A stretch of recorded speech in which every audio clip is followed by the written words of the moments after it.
ಎಲ್ರಿಗೂ ನಮಸ್ಕಾರ. This is actually a Thurston oil tester. ಈ ದಿನ ಈ ವಿಡಿಯೋದಲ್ಲಿ ಇದರ ಕನ್ಸ್ಟ್ರಕ್ಷನಲ್ ಡೀಟೇಲ್ಸ್ ಹೇಗಿದೆ, ಹಾಗೆಯೇ how to conduct the experiment, how to take the readings in order to calculate the coefficient of friction of a lubricating oil ಅನ್ನೋದನ್ನ ನೋಡ್ತಾ ಹೋಗೋಣ.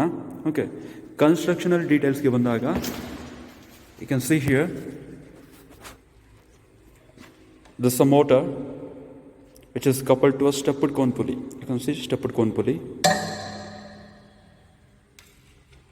Yeah, you can vary the speed if you have a stepped cone pulley, right? Here you can see an RPM counter which is connected to a RPM output display unit. Here you can see RPM output display unit. At the front you have pendulum which oscillates about this output shaft. The pendulum is mounted on the output shaft. So this is a shaft. This is a brass bushing which is actually a bearing, and this is actually a thermometer with graduated scales.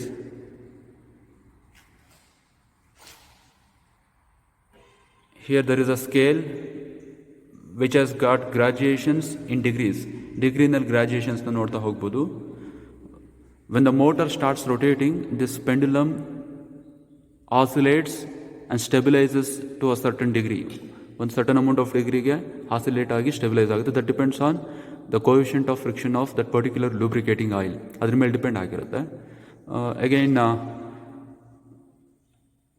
ಈ ಬುಷಿಂಗ್ಸ್ಗೆ ಲೋಡ್ನ apply ಮಾಡೋದು using the sand well we can apply the load. ಹಾಗೆಯೇ ಎಷ್ಟು ಲೋಡ್ನ apply ಮಾಡಿದ್ವಿ ಅಂತ ಗೊತ್ತಾಗಬೇಕಂತ ಹೇಳಿದರೆ, here there is a graduated scale. When you turn this hand wheel, this pointer keeps on either rising or going down depending upon in which way you are rotating this hand wheel. ಆ ರೀತಿ ಆಗ್ತಾ ಹೋಗುತ್ತೆ. So ನಾವು ಲೋಡ್ನ apply ಮಾಡೋದಕ್ಕೆ ಈ hand ವೀಲ್ನ use ಮಾಡ್ತೀವಿ. ಹಾಗೆಯೇ ಒಂದು ರೆಫರೆನ್ಸ್ ವ್ಯಾಲ್ಯೂ ಸೆಟ್ ಮಾಡೋದಕ್ಕೆ ಪಾಯಿಂಟರ್ ನಮಗೆ ಹೆಲ್ಪ್ ಮಾಡುತ್ತೆ. ಇಲ್ಲಿ you can see the pointer which helps us to set a reference load value.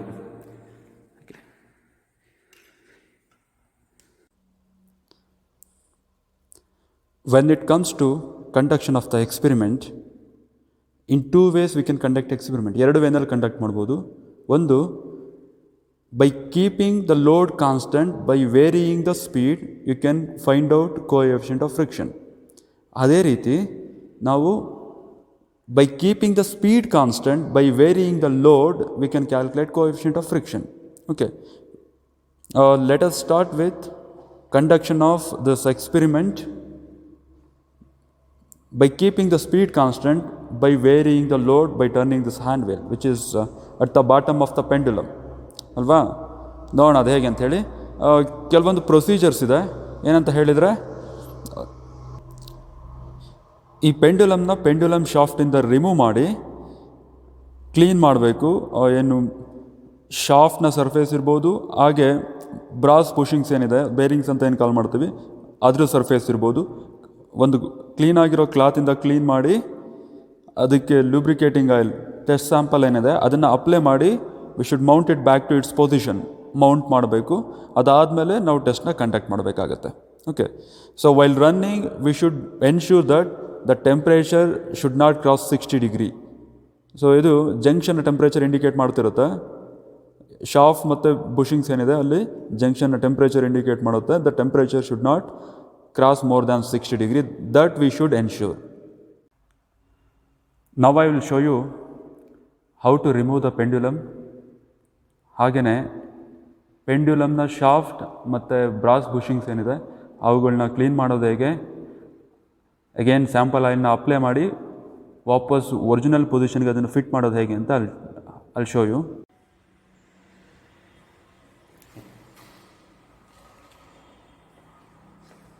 ಮೊದಲಿಗೆ ಇಲ್ಲಿರುವಂಥ ಲೋಡ್ ಏನಿದೆ ಅದನ್ನು ಲೋವರ್ ಮಾಡ್ಕೊಳ್ಳಿ. This load should be lowered.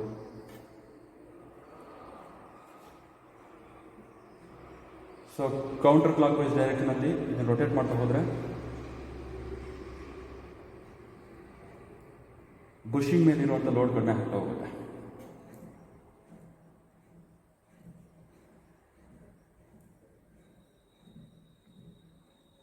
So ಇಲ್ಲಿ ಪಾಯಿಂಟರ್ ಕೆಳಗಡೆ ಹೋಗ್ತಾ ಇದೆ. ಪೆಂಡ್ಯುಲಮ್ ವೀಲ್ನ ನಾನು ಕೌಂಟರ್ ಕ್ಲಾಕ್ ವೈಸ್ ಡೈರೆಕ್ಷನಲ್ಲಿ ರೊಟೇಟ್ ಮಾಡ್ತಿರೋ ಹಾಗೆ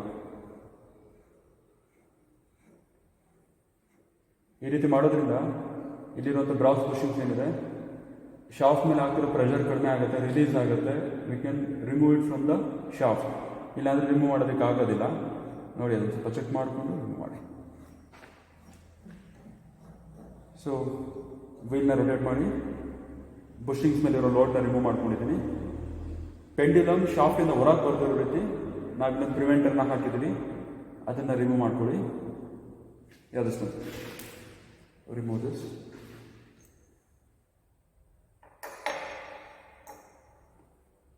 ಸೊ ಇದು ಬುಷಿಂಗ್ಸ್ ಮೇಲೆ ಲಾಕ್ ಇರುವಂಥದ್ದು. ಅನ್ಲಾಕ್ ಇಟ್ ನಾವು ಸ್ಲೋ ಆಗಿ ಇದನ್ನು ರಿಮೂವ್ ಮಾಡಿ. See this is a shaft which is output of this stepped cone pulley.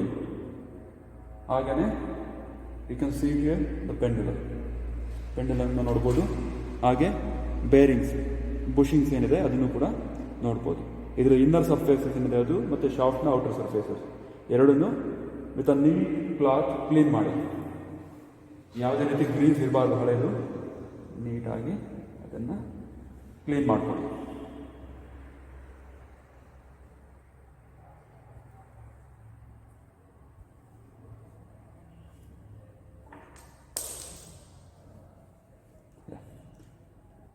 ಇಲ್ಲೂ ಕೂಡ ಅಷ್ಟೇ ಇನ್ನರ್ ಸರ್ಫೇಸಸ್ ಏನಿದೆ ಅದನ್ನು ಕ್ಲೀನ್ ಮಾಡಿ.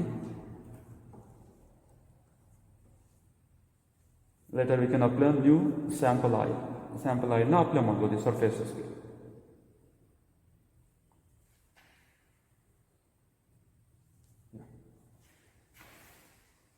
ಈಗ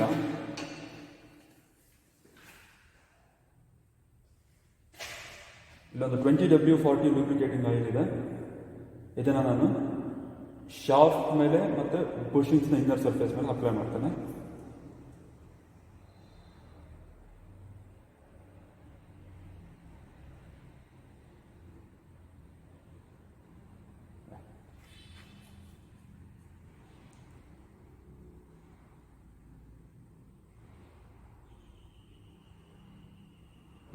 Supplied. Keep it aside. After doing this, fix pendulum back into its position. ಅದರ ಒರಿಜಿನಲ್ ಸ್ಥಾನಕ್ಕೆ ಮರಳಿಸೋಣ.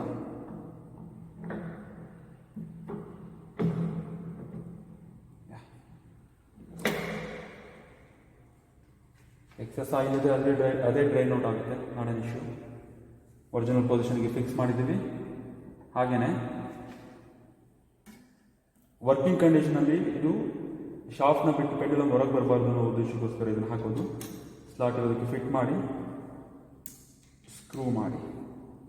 So during working it want come out side, ಅದ್ರ ಪೊಸಿಷನಲ್ಲಿ ಸ್ಟೇ ಆಗುತ್ತೆ. ಇಷ್ಟು ಮಾಡಿ ದೆನ್ ಲಾಕ್ ಮಾಡಿ ಇದನ್ನು.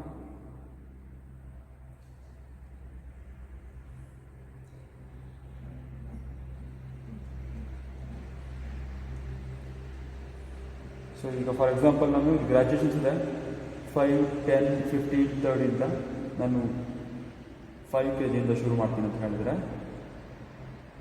ಪಾಯಿಂಟನ್ನು 5ಗೆ ಅಲೈನ್ ಮಾಡ್ಕೊತಾ ಇದ್ದೀನಿ. ಸೊ ನೀವು ಇದನ್ನು ಆಪ್ರೇಟ್ ಮಾಡಿದಾಗೆ ಬುಷಿಂಗ್ಸ್ ಟೈಟ್ ಆಗ್ತಾ ಹೋಗುತ್ತೆ. ಇದು ಕೂಡ ಅಷ್ಟೇ, ಲಾಕ್ ನಟ್ಸ್ ಕೂಡ ಟೈಟ್ ಆಗ್ತಾ ಹೋಗುತ್ತೆ. So now we are ready with the setup.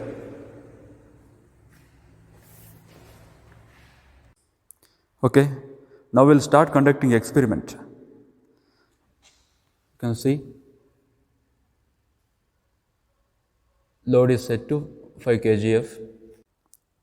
Okay, ಈಗ ಎಕ್ಸ್ಪೆರಿಮೆಂಟ್ ಕಂಡಕ್ಟ್ ಹೇಗೆ ಮಾಡೋದು ಅಂತ ನೋಡೋಣ. The load is set to 8 kg. ಹಾಗೆಯೇ ಸ್ಟೆಪ್ಪಡ್ ಕೋನ್ ಪಿಲ್ಲಿಗೆ ಬಂದರೆ ಮೀಡಿಯಮ್ ಸ್ಪೀಡ್ಗೆ ಸೆಟ್ ಮಾಡಿದ್ದೀವಿ.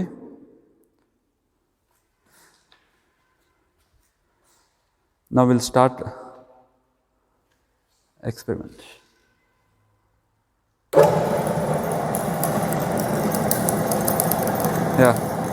ಪೆಂಡ್ಯುಲಮ್ ಆಸಿಲೇಟ್ ಆಗೋದನ್ನ ನೋಡ್ಬೋದು. RPM 1217 ಇದೆ. ಹಾಗೆಯೇ 1 ಮಿನಿಟ್ ವೆಯ್ಟ್ ಮಾಡಬೇಕಾಗತ್ತೆ. ಪೆಂಡ್ಯುಲಮ್ ಒಂದು ಪರ್ಟಿಕ್ಯುಲರ್ ಆ್ಯಂಗಲ್ಗೆ ಸ್ಟೆಬಿಲೈಸ್ ಆದಮೇಲೆ we should take the reading.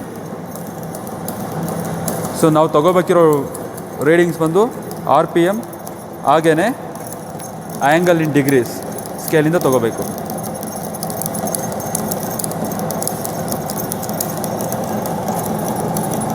ಟೆಂಪ್ರೇಚರ್ನ observe ಮಾಡಬೇಕು, but no need to take the reading ತೊಗೊಳ್ಳೋ ಅವಶ್ಯಕತೆ ಇಲ್ಲ. ಅಬ್ಸರ್ವ್ ಮಾಡ್ತಿದ್ರೆ ಸಾಕು.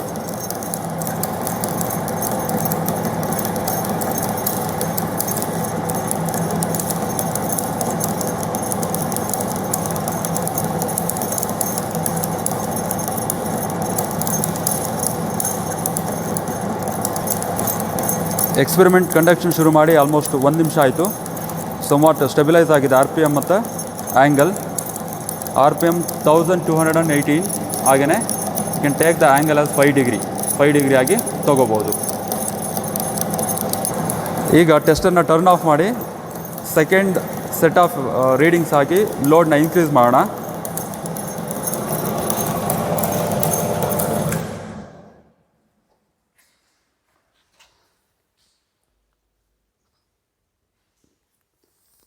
I'll operate this wheel. ಅದನ್ನ ಆಪ್ರೇಟ್ ಮಾಡಿದಾಗ you can see the pointer moving in upward direction ನೋಡ್ತಾ ಹೋಗ್ಬೋದು.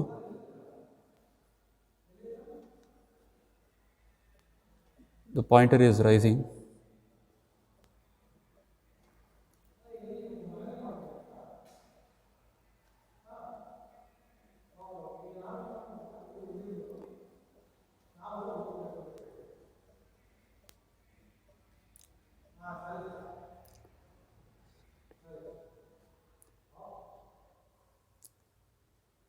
ಸೊ 12 kg ಈಗ ಪಾಯಿಂಟರ್ನ ಸೆಟ್ ಮಾಡಾಗಿದೆ. Again will take second set of readings.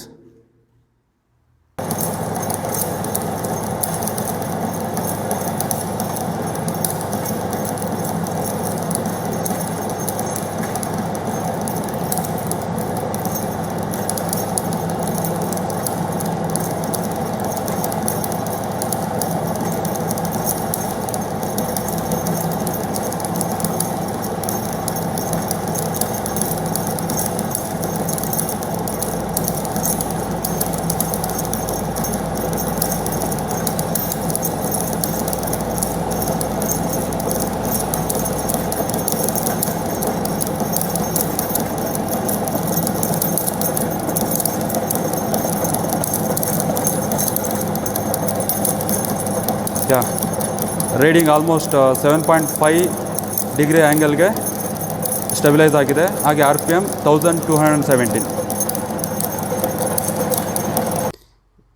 ಇದೇ ರೀತಿ ಇನ್ನೊಂದು ಸೆಟ್ ಆಫ್ ರೀಡಿಂಗ್ಸ್ ಬೇಕು ಅಂತ ಹೇಳಿದರೆ ಈ ಹ್ಯಾಂಡ್ ವೀಲ್ನ ರೊಟೇಟ್ ಮಾಡಿ ಹೊಸ ಲೋಡ್ಗೆ ಸೆಟ್ ಮಾಡಬೇಕು. ಹಾಗೆಯೇ the same procedure.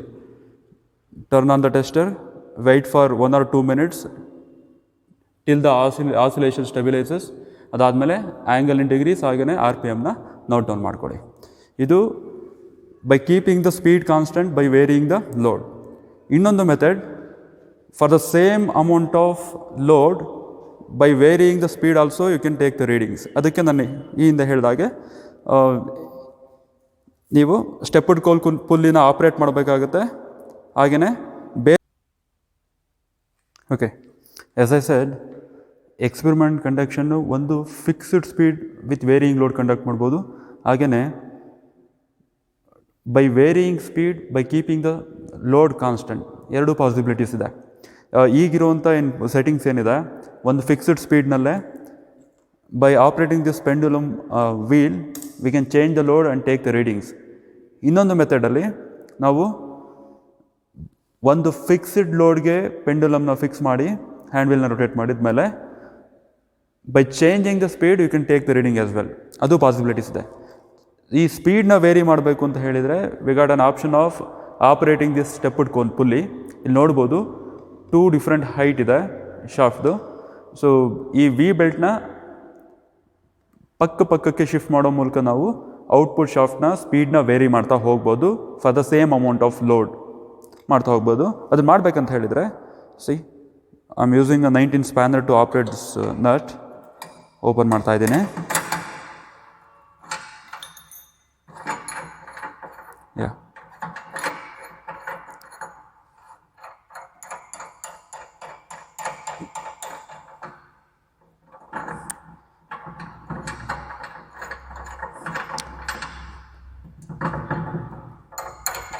Sufficient loosen ಮಾಡ್ಕೊಳ್ಳಿ. ಅದಾದಮೇಲೆ ಮೋಟರ್ನ ಲಿಫ್ಟ್ ಮಾಡಿದರೆ ಬೆಲ್ಟಲ್ಲಿರುವಂಥ ಟೆನ್ಷನ್ ಕಡಿಮೆ ಆಯ್ತಲ್ವಾ. ಸೊ ಇನ್ನೂ ಬೇಕಾಗುತ್ತೆ.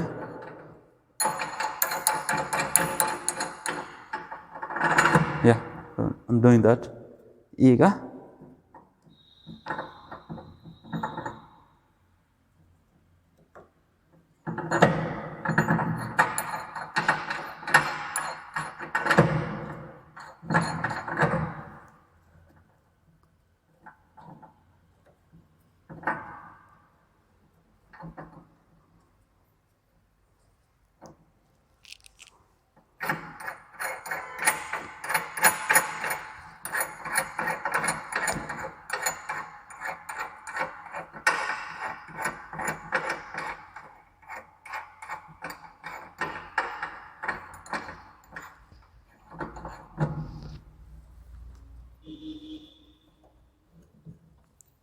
ಸರೋಟ್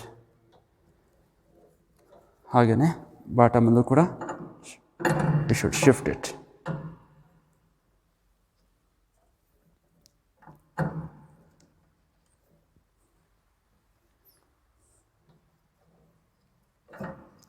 ಸೊ ನೀವು ರೊಟೇಟ್ ಮಾಡ್ತಾ ಹೋದರೆ ಆಟೋಮೆಟಿಕ್ಲಿ ಅದ್ರ ಪೊಸಿಷನಿಗೆ ಅದು ಪಕ್ಕದ ಸ್ಲಾಟ್ಗೆ ಶಿಫ್ಟ್ ಆಗ್ತಿದೆ. ಯಾ ನಾವು this will fit into a groove. ನೋಡಿ, ಮೊದಲು ಈ ಸ್ಲಾಟಲ್ಲಿತ್ತು, it was for a different R P M. ಈಗ ಔಟ್ಪುಟ್ ಶಾಫ್ಟ್ನ ಆರ್ ಪಿ ಎಮ್ ಬೇರೆ ಆಗುತ್ತೆ ಈ ಸ್ಲಾಟ್ಗೆ. ಲೇಟರ್ ಇದನ್ನು ಮತ್ತೆ ಲೂಸನ್ ಮಾಡಿಕೊಂಡು ಮೋಟರ್ನ ಮೇಲೆ ಶಿಫ್ಟ್ ಮಾಡಿ ಈ ಕಾಂಬಿನೇಷನ್ಗೆ ನಾವು ಬೆಲ್ಟ್ನ ಹಾಕೋ ಮೂಲಕ ಇನ್ನೊಂದು ಸ್ಪೀಡ್ನ ಅಚೀವ್ ಮಾಡ್ಕೊತಾ ಹೋಗ್ಬೋದು. ಇಷ್ಟು ಆದಮೇಲೆ we should lock it back ನೀಟಾಗಿ. ಬೆಲ್ಟ್ ಟೆನ್ಷನ್ ಎನ್ಶೂರ್ ಮಾಡ್ಕೋಬೇಕು, otherwise you won't able to transmit the power. ಈ ಶಾಫ್ಟಿಂದ ಔಟ್ಪುಟ್ ಶಾಫ್ಟಿಗೆ ಪವರ್ ಟ್ರಾನ್ಸ್ಮಿಟ್ ಮಾಡೋದಕ್ಕಾಗೋದಿಲ್ಲ. ಬೆಲ್ಟ್ ಟೆನ್ಷನ್ನ ಎನ್ಶೂರ್ ಮಾಡ್ಕೊಳ್ಳೋದು ಕೂಡ it's very important. Yeah so better. I'll increase the tension a bit more. Yeah, now this is firm. So yeah, now this is able to turn the output shaft. Right. At this position I am going to secure the nuts. So this ಈ ರೀತಿ ನಾವು ಯಾವುದ್ರಲ್ಲಿ operate ಮಾಡ್ತೀವಿ ಅಂತ ಹೇಳಿದರೆ, for a same amount of load, by keeping the load constant, if you are conducting experiment by changing the R P M. So ಆಗ ಮಾಡಬೇಕು ಅಂದಾಗ ನಾವು ಸ್ಟೆಪ್ಡ್ ಪುಲ್ಲಿ ಯೂಸ್ ಮಾಡ್ಕೋಬೇಕಾಗುತ್ತೆ. ವೇರಿಯಸ್ ಕಾಂಬಿನೇಷನ್ಗೆ ಬೇರೆ ಬೇರೆ ಸ್ಪೀಡ್ ಒಪ್ಟೈನ್ ಆಗ್ತಾ ಹೋಗುತ್ತೆ. For the same amount of load we can calculate coefficient of friction.